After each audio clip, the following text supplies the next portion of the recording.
मैं आपका केमिस्ट्री गुरु आरपी उपाध्याय। बेटा देखिएगा, आज हम एक नया टॉपिक शुरू कर रहे हैं, पीरियोडिसिटी का है बेटा।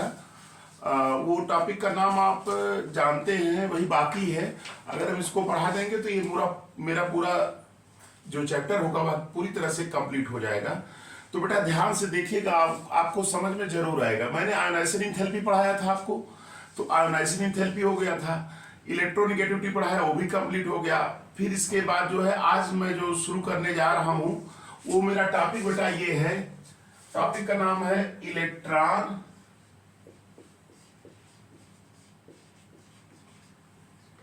गेन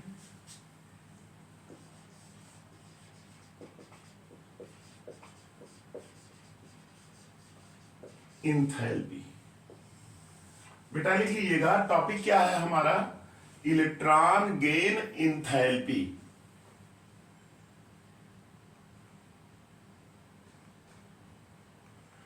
इसी को बेटा दूसरे नाम से भी जाना जाता है, या करके पूछता है electron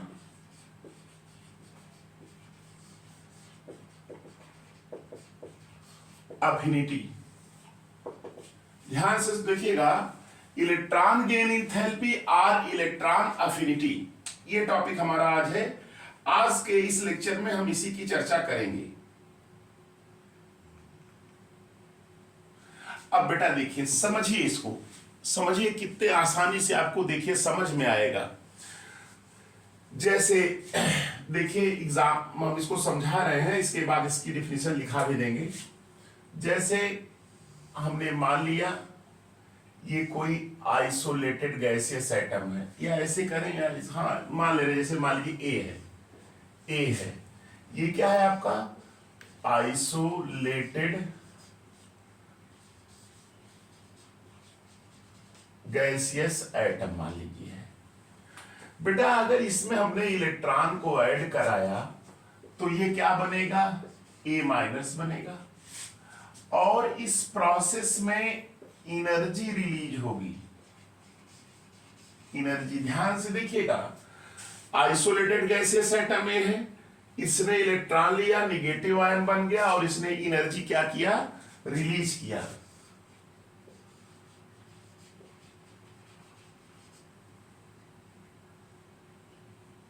released energy.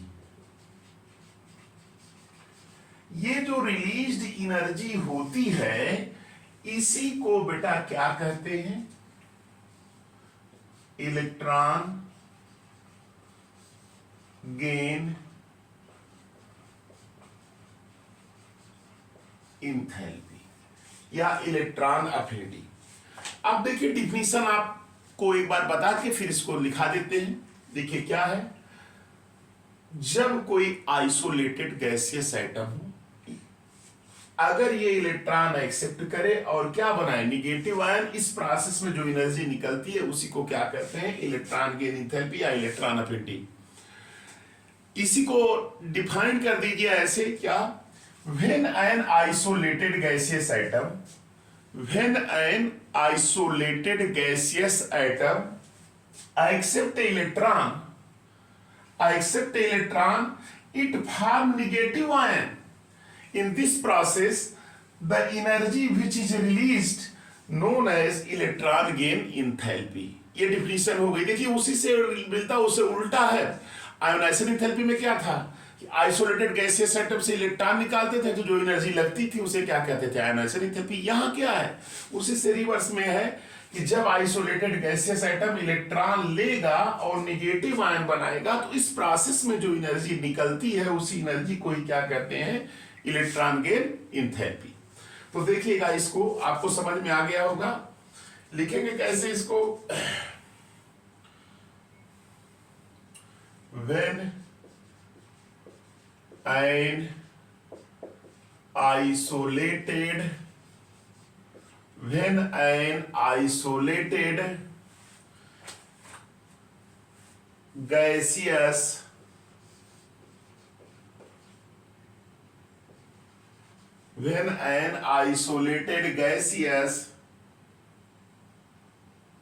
gaseous atom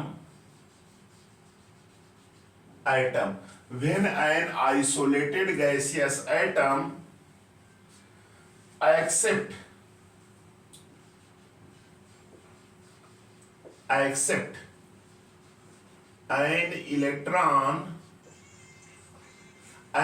an electron to form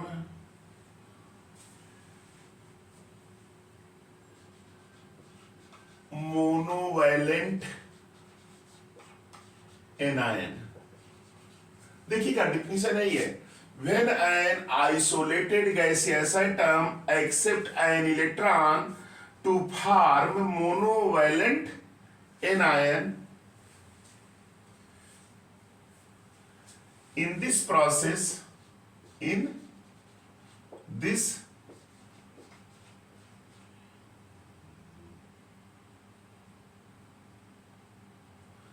या ऐसे कहिए, when an isolated atom accept electron to form monovalent anion, in this process the released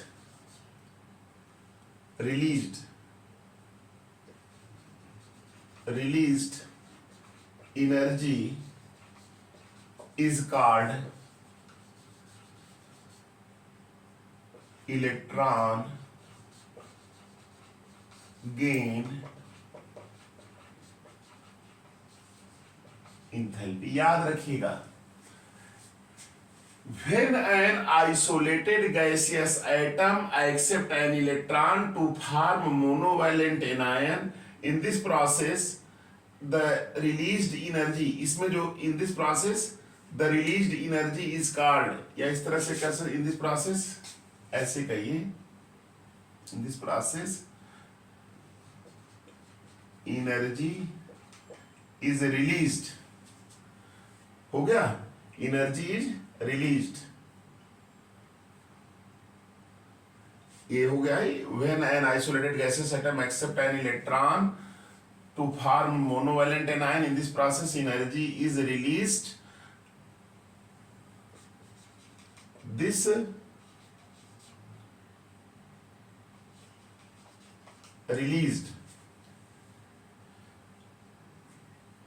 released energy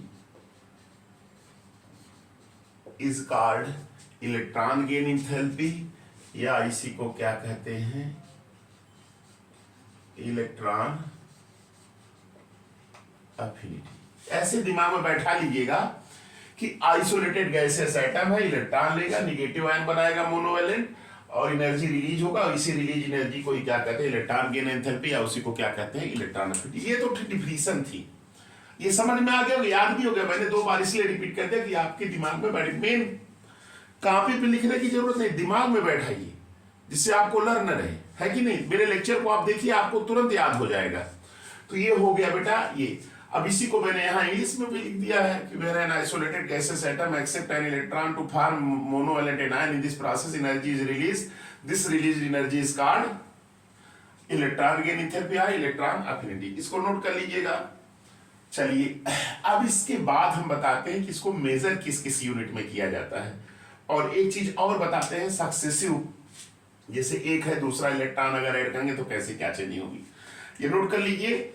अब देखिए इलेक्ट्रॉन गेन एंथैल्पी हो गया आपका,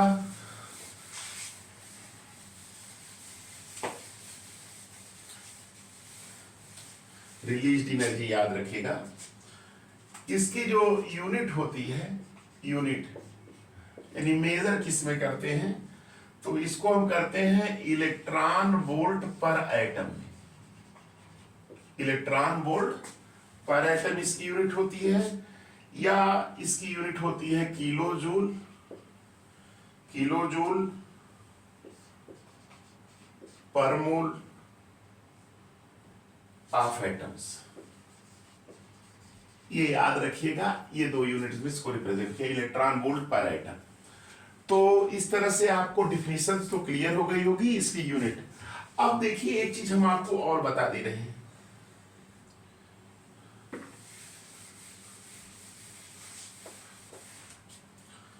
सक्सेसिव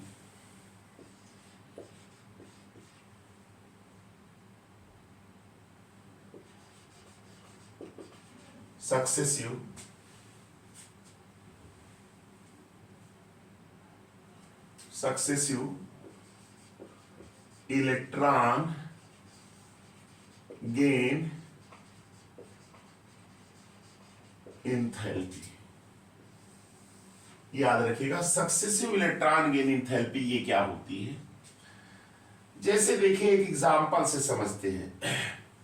जैसे ऑक्सीजन है, इसने एक इलेक्ट्रॉन लिया, ये बेटा क्या बनाया, O- बनाया, मोनोवैलेंट एनायन बना लिया। इस प्रोसेस में जो एनर्जी रिलीज होती है वो उसका अमाउंट होता क्या है, 141 किलोजूल पर मोल, है ना, ये होता है।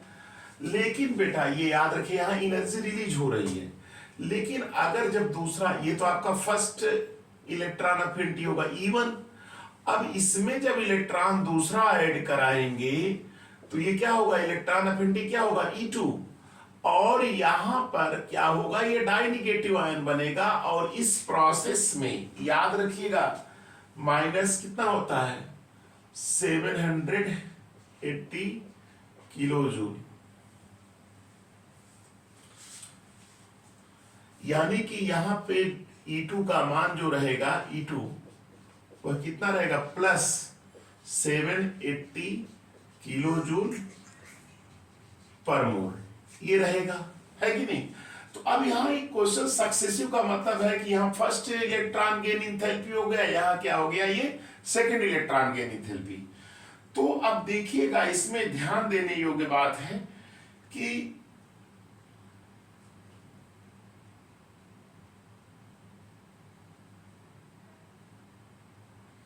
यहां जो एक चीज आप देखिएगा, यहां प्लस और माइनस का चक्कर क्या है, यहां देखिए ये एनर्जी रिलीज हो रही है, यहां क्या हो रही है, एनर्जी क्या हो रही है, रिलीज हो रही है ना। तो यहां E1 का मान क्या है, यहां E1 का मान क्या है, -141 किलोजूल पर मोल, है ना, ये होगा, माने माइनस साइन बता रहा है कि यहां निकल रही है एनर्जी, है कि नहीं। अब देखिए यहां माइनर साइन क्या बता रहा है, E2, यहां प्लस दे रहे हैं, तो प्लस का मतलब क्या है, कभी कभी पूछता है कि ये यहां पे प्लस साइन क्यों हो जाता है, या इस साइड में रिएक्शन साइड में माइनस क्यों होता है। तो ये दिमाग में बैठा लीजिएगा कि ऐसा क्यों हो रहा है। देखिए यहां ये साइन बता रहा है कि हमको एनर्जी क्या होगी, बाहर से देनी पड़ेगी। सेकेंड इलेक्ट्रॉन गेन एंथैल्पी में एनर्जी क्या होगी, बाहर से लगाएंगे। ऐसा क्यों हो रहा है, देखिए ऐसा इसलिए हो रहा है कि जैसे देखो बेटा, इलेक्ट्रॉन ऑक्सीजन है ना, ये न्यूक्लियस है, प्रोटॉन प्लस न्यूट्रॉन है, ये ऑक्सीजन का हमने मान लीजिए सेल बना दिए। तो अब जब ये जैसे ऑक्सीजन पहले क्या था, पहले सेल में 2 इलेक्ट्रॉन और दूसरे में क्या होता है, 6 इलेक्ट्रॉन है कि नहीं, 6 इलेक्ट्रॉन है भाई, ऑक्सीजन का 8 होता है ना, 2 6। अब अगर ये इलेक्ट्रॉन इसमें एक ऐड हो गया तो ये क्या हो गया, इसके आउटर सेल में कितने इलेक्ट्रॉन हो गए, 7 इलेक्ट्रॉन, और ये कैसा बियर हो गया, निगेटिव चार्ज कर लिया। आप जानते हैं कि इस प्रोसेस में जब पहला इलेक्ट्रॉन वो ऐड करेगी, जैसे पहला इलेक्ट्रॉन उसने ऐड किया, एक्सेप्ट किया, तो एनर्जी क्या होगी, उस प्रोसेस में निकल गई, तो रिलीज्ड एनर्जी वो फर्स्ट इलेक्ट्रॉन गेन एंथैल्पी कहलाई। लेकिन अगर जब सेकेंड इलेक्ट्रॉन इसमें इंसर्ट कराएंगे तो देखिए क्या होता है कि अगर सेकेंड इलेक्ट्रॉन इसमें आएगा जुड़ने के लिए, तो आपका बस second electron gain enthalpy E2 होगा, पहले में तो E1 में निकल गया। अब E2 में बेटा क्या होता है, ये निगेटिव हो चुका है एक इलेक्ट्रॉन लेकर के, और ये क्या है आपका इलेक्ट्रॉन निगेटिव है, और ये जो इलेक्ट्रॉन निगेटिव और इस चार्ज के बीच में क्या होने लगेगा, रिपल्सन होने लगेगा।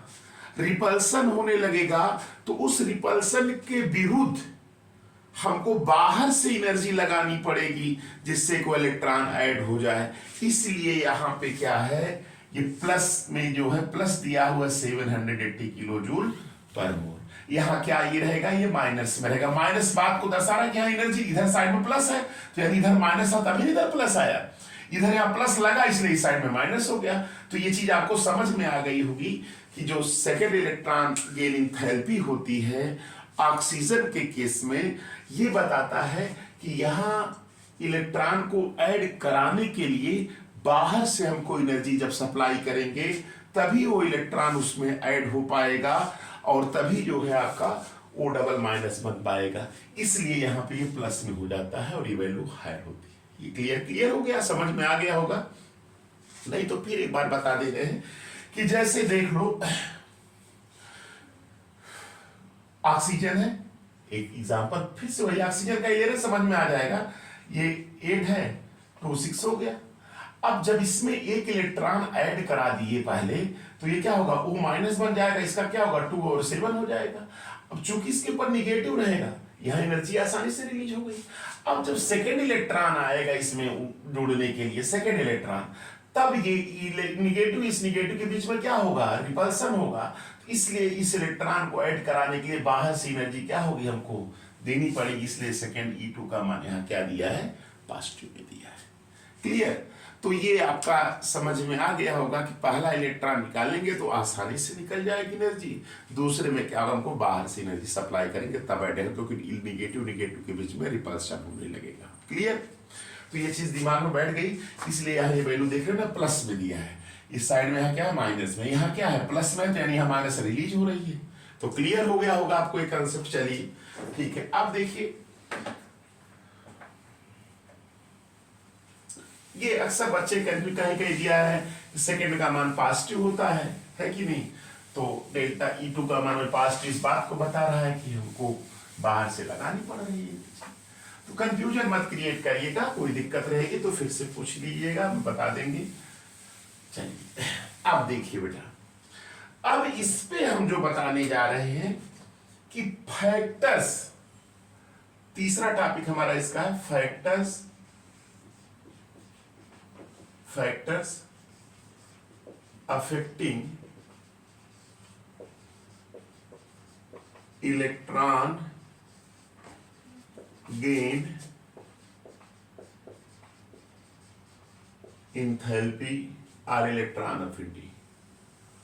Factors affecting electron gain enthalpy और इलेक्ट्रॉन अफिनिटी, ये मेरा टॉपिक है। तो अब आप देखिएगा कि कौन कौन से फैक्टर हैं जो प्रभावित करते हैं इलेक्ट्रॉन गेन एंथैल्पी को या इलेक्ट्रॉन अफिनिटी को। तो जैसे मैंने आयनाइजेशन में बताया था, आयनाइजेशन पोटेंशियल या आयनाइजेशन एंथैल्पी बताया था, ठीक उसी प्रकार से यहाँ पे भी पहला फैक्टर बेटा देखिएगा, पहला है जो आपका एटॉमिक रेडियस। ये आपका पहला फैक्टर है। एटॉमिक रेडियस कैसे प्रभावित करता है देखिएगा,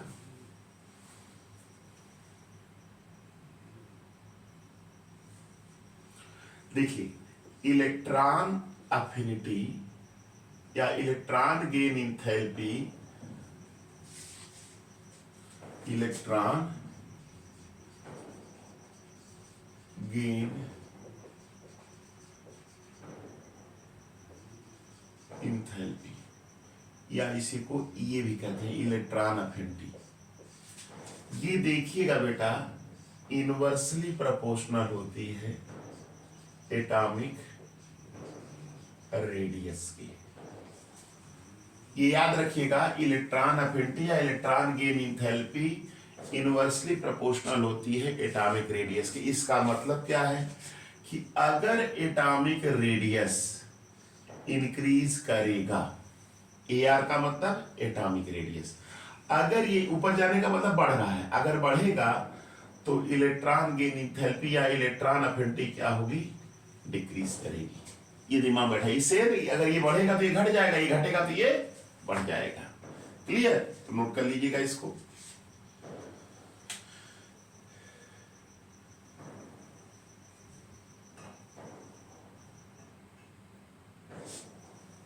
ये सेंटेंस में लिख सकते हैं, as the atomic radius increases, as the atomic radius increases, electron gain enthalpy या electron affinity decreases। तो ये atomic radius बढ़ रहा है तो electron affinity घट रहा है। चलिए पहला फैक्टर हो गया। दूसरा फैक्टर बेटा देखिए,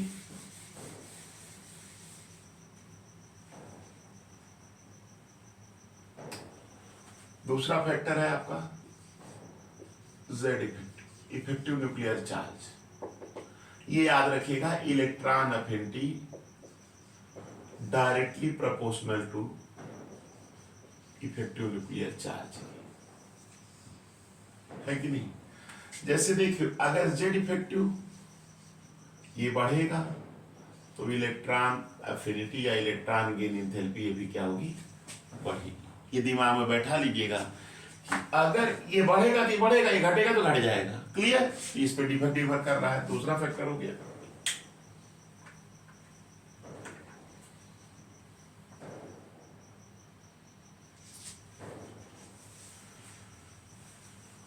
इसको नोट कर लिए। चलिए अब देखिए, दो फैक्टर हो गए। ये लिखने के लिए आएगा एग्जाम में, याद रखिएगा कि जेड इफेक्टिव बढ़ेगा तो बढ़ जाएगा, घटेगा तो घट जाएगा। तीसरा फैक्टर है आपका स्क्रीनिंग इफेक्ट। ये देखिएगा, इसी सब पे क्वेश्चंस आते हैं घुमा करके। स्क्रीनिंग इफेक्ट, स्क्रीनिंग इफेक्ट क्या होता है देखिएगा बेटा, ये ई या इलेक्ट्रॉन गेन एंथैल्पी कहिए, स्क्रीनिंग इफेक्ट, स्क्रीनिंग इफेक्ट। देखिए मैथमेटिकली समझा रहे हैं, आपको तुरंत समझ में आ जाएगा। अगर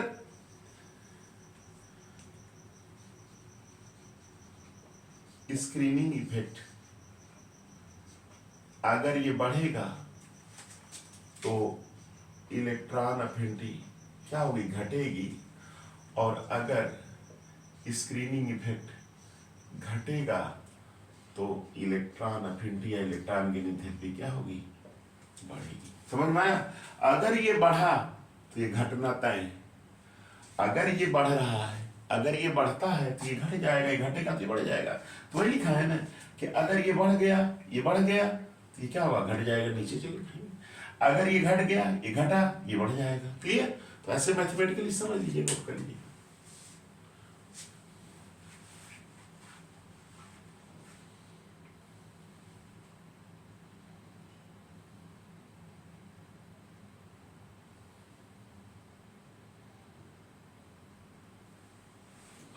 इसको नोट कर लीजिएगा। तीन फैक्टर्स हो गए, ये तीनों में मेन फैक्टर्स हैं। अब इसके बाद एक और बता दे रहे हैं आपको।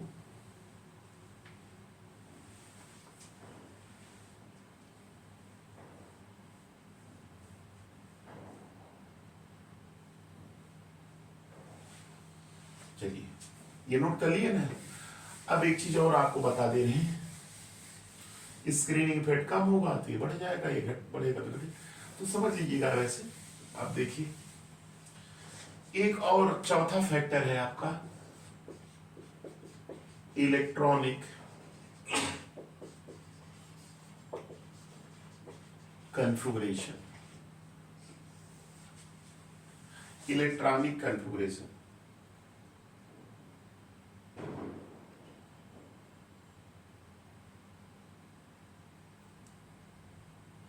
इसमें देख लीजिएगा, जैसे जैसे कोई ऑर्बिटल है ना, इसमें जैसे एस फील्ड है, ये हाफ फील्ड है कि नहीं, और ये क्या है, बगल में कोई खाली है। तो ये दिमाग में बैठा लीजिएगा कि सबसे ज्यादा स्टेबल कौन होता है, full field, full filled orbital. इसके बाद कौन होता है, हाफ फील्ड। फुल फील्ड और हाफ फील्ड में सबसे ज्यादा स्टेबल ये रहेगा। अगर ऐसा कोई ऑर्बिटल है, याद रखिएगा, इसमें जो टेंडेंसी, चूंकि अगर ऑर्बिटल पूरी तरह से भरा रहेगा तो उसमें इलेक्ट्रॉन आसानी से ऐड नहीं हो पाएगा, है कि नहीं। तो ऐसे एटम्स जो होते हैं, जैसे हाफ फील्ड है, अब इसमें इलेक्ट्रॉन क्योंकि इसकी स्टेबिलिटी ज्यादा है तो इसमें ये क्वेश्चन पूछ सकता है कि ऐसे एटम की जो इलेक्ट्रॉन गेन इंथैल्पी होगी वह हमेशा क्या होगी, पॉजिटिव वैल्यू में होगी, यानी बाहर से एनर्जी देनी पड़ेगी तभी इलेक्ट्रॉन ऐड होगा। क्यों? क्योंकि ये जो फुल फील्ड ऑर्बिटल सबसे ज्यादा स्टेबल है, जैसे मान लीजिए हाफ फील्ड है तो ये भी तो स्टेबल है। तो ऐसे केसेस अगर रहेंगे तो उसमें क्या होगा, बाहर से एनर्जी जब सप्लाई करेंगे तभी इलेक्ट्रॉन का ऐड होगा, तो यानी इलेक्ट्रॉन अफिनिटी क्या होगी ऐसे केसेस में, पॉजिटिव होती। यानी ये कह सकते हैं कि इलेक्ट्रॉनिक कॉन्फ़िगरेशन भी प्रभावित करता है इलेक्ट्रॉन गेन इंथैल्पी को। ये मोर स्टेबल रहेंगे ना फुल फील्ड और हाफ फील्ड, ये स्टेबल आदर्श से है कि नहीं, तो अब उसमें इलेक्ट्रॉन ऐड कराएंगे तो ज्यादा एनर्जी लगानी पड़ेगी, यानी कि आप यहाँ पर क्या रहेगा, पॉजिटिव वैल्यू रहेगा। इसलिए हमेशा इस केस में एक्स्ट्रा इलेक्ट्रॉन ऐड करने के लिए हमेशा याद रखिए इस केस में इलेक्ट्रॉन गेन इंथैल्पी एटम की हमेशा क्या होगी, पॉजिटिव होगी। ये दिमाग बैठा लीजिएगा, ये चीज है। तो ये आपका इसमें हो गया। अब देखिए ये तो इलेक्ट्रॉन गेन इंथैल्पी के विषय में मैंने बताया, कहते किसे हैं, मेजर किस यूनिट में करते हैं, और इलेक्ट्रॉन गेन इंथैल्पी या अफिनिटी को कौन कौन से फैक्टर जो मेनली अफेक्ट करते हैं। अब देखिए हम आपको बता दे रहे हैं कि ट्रेंड्स भी यही बता दे रहे हैं, इसके चलते ट्रेंड्स माने कैसे बढ़ेगा कैसे घटेगा, तो ये भी देख लीजिएगा।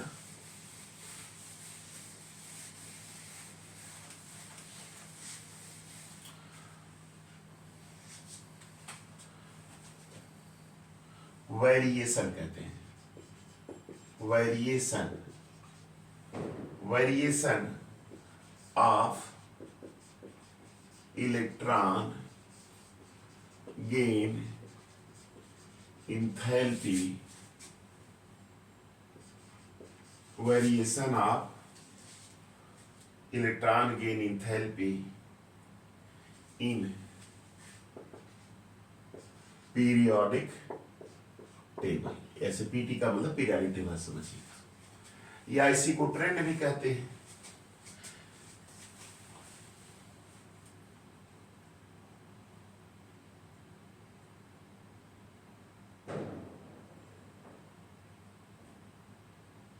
अब देखो बेटा इसमें क्या होगा, जिसे बहुत ज्यादा लिखना नहीं है, मैं जो आपको समझा दे रहा हूं आप नोट इस लेक्चर को एक दो बार देख लीजिए, खुद ही प्रिपेयर हो जाएगा, अपने आप लिख डालेंगे। लेकिन फिर भी मैं मैक्सिमम कोशिश लिख करके बताने का प्रयास कर रहा हूं। तो देखिए अब इसको बेटा ज्यादा कहानी ना लिख करके हम इसको ऐसे बता दे रहे हैं डायग्राम से। देखो ये हम कहां चलते हैं, ये हम कहां चलते हैं, ये बेटा ऐसे लेफ्ट टू राइट हम चलते हैं ना, लेफ्ट टू राइट।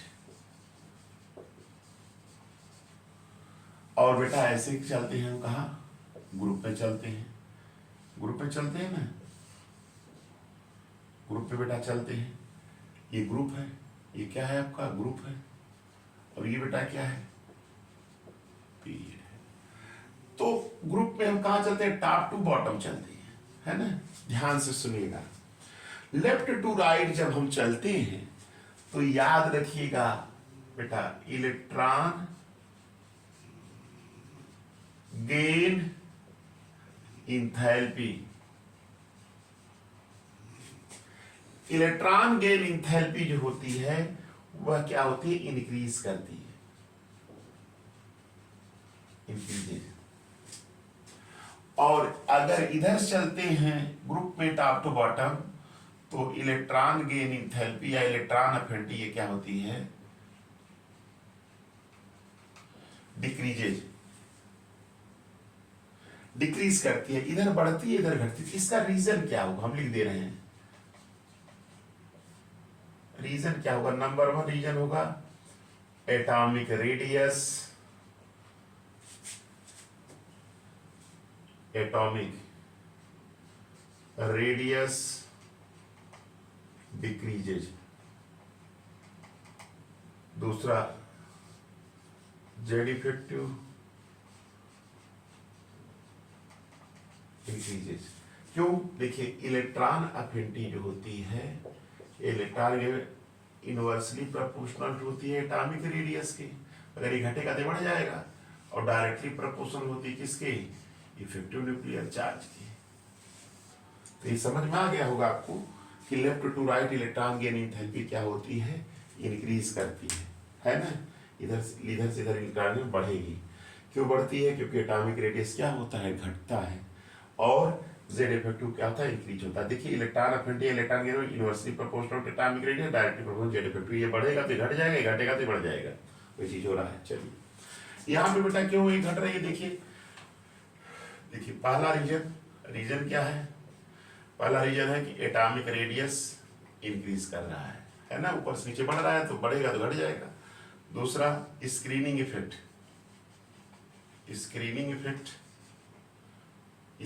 ये भी क्या हो रहा है, इंक्रीज कर रहा है ना। तो आप जानते हैं कि atomic radius inversely proportional to atomic radius और inversely proportional to screening effect.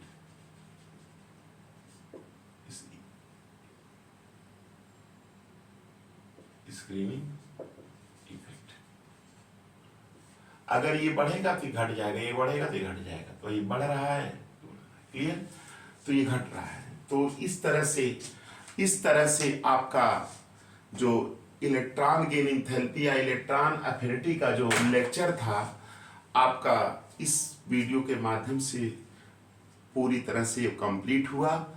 तो आप लोग इस लेक्चर को ध्यान से देखिए, आपको समझ में जरूर आएगा।